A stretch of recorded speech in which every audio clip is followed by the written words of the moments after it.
અમદાવાદ શહેરમાં આવેલ જાહેર રસ્તા પર ભીખ માંગવાની પ્રવૃત્તિઓ કરતા કિશોર અને કિશોરીઓને માનવ તસ્કરી, ડ્રગ્સ પેડલિંગ તેમજ ભીખ માંગવા માટે મજબૂર કરવામાં આવે છે કે કેમ તે અંગેની કામગીરી હાથ ધરવામાં આવી છે. અમદાવાદ શહેરના તમામ પોલીસ સ્ટેશનોમાં કાર્યરત સી ટીમને આ ડ્રાઈવ અંગેની કામગીરી સોંપાઈ છે. શહેર પોલીસની સી ટીમ દ્વારા ડ્રાઈવની કામગીરી દરમિયાન અમદાવાદ શહેરના અલગ અલગ વિસ્તારોમાં પેટ્રોલિંગ કરવામાં આવ્યું હતું અને પેટ્રોલિંગ દરમિયાન અલગ અલગ વિસ્તારોમાંથી કુલ 18 બાળકોને ભિક્ષાવૃત્તિમાંથી રેસ્ક્યુ કરવામાં આવેલ છે. અલગ અલગ પોલીસ સ્ટેશનમાં જુવેનાઇલ જસ્ટિસ એક્ટ 2015 અંતર્ગત ગુનો દાખલ કરી ભિક્ષાવૃત્તિ કરાવનાર આરોપીઓ વિરુદ્ધમાં કાયદેસરની કાર્યવાહી કરવામાં આવી છે, જે તપાસના ભાગરૂપે બાળકોની મેડિકલ સારવાર કરવામાં આવી હતી.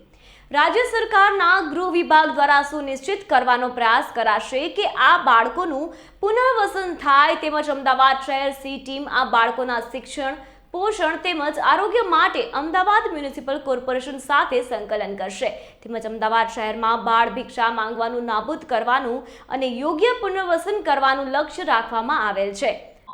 અમદાવાદ શહેર ક્રાઇમ બ્રાન્ચ દ્વારા એક ડ્રાઈવનું આયોજન કરવામાં આવેલું છે, જે ડ્રાઈવ અંતર્ગત અમદાવાદ સિટીના સમગ્ર પોલીસ સ્ટેશન્સની સમગ્ર સી ટીમ્સ આ ડ્રાઈવમાં ભાગ લેશે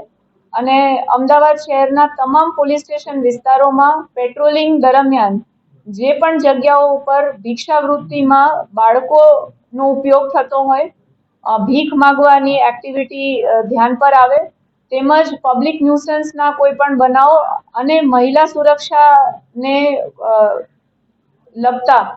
તમામ મુદ્દાઓને ધ્યાને લઈને આ ડ્રાઈવમાં કામગીરી કરવામાં આવશે. આ અનુસંધાને કુલ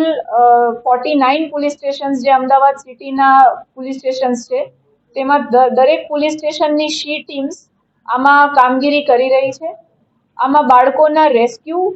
રિહેબિલિટેશન અને ચાઇલ્ડ વેલફેર કમિટી સમક્ષ રજૂ કરવા માટે જે સંકલન ચાઇલ્ડ વેલફેર કમિટી સાથે કરવામાં આવી રહ્યું છે અને જે કેસમાં બાળકોના માતા પિતા સાથે મળી આવે, એ ખરેખર બાળકના માતા પિતા કે એના રિલેટિવ્સ જ છે કે કોઈ અન્ય વ્યક્તિ છે કે કેમ, આ બાબતનું પૂરા પ્રમાણમાં વેરિફિકેશન કરી અને જુવેનાઇલ જસ્ટિસ એક્ટ અંતર્ગત ગુનો દાખલ કરવામાં આવે છે. અમદાવાદ સિટીમાં એક ડ્રાઈવના પ્રથમ દિવસમાં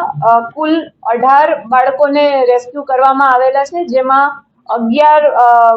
બોયઝ છે એટલે બાળકો છે અને 7 બાળકીઓ છે. આ તમામ બાળકોને રેસ્ક્યુ કરી અને ચાઇલ્ડ વેલફેર કમિટી સમક્ષ રજૂ કરી અને એમનું મેડિકલ ટેસ્ટ પણ કરવામાં આવે છે. પૂરેપૂરી ખાતરી કરવામાં આવે છે કે આ બાળકો પોતાના માતા પિતા સાથે જ છે કે કેમ. અન્ય કોઈ વ્યક્તિ સાથે અગર બાળકો મળી આવે તો આમાં કોઈ હ્યુમન ટ્રાફિકિંગનું એંગલ પણ અમે તપાસ કરીએ છીએ અને આગળ જ્યાં ગુનાની તપાસ જે તે પોલીસ સ્ટેશનમાં આગળ ચાલવામાં કરીએ છીએ. આ ઉપરાંત અમે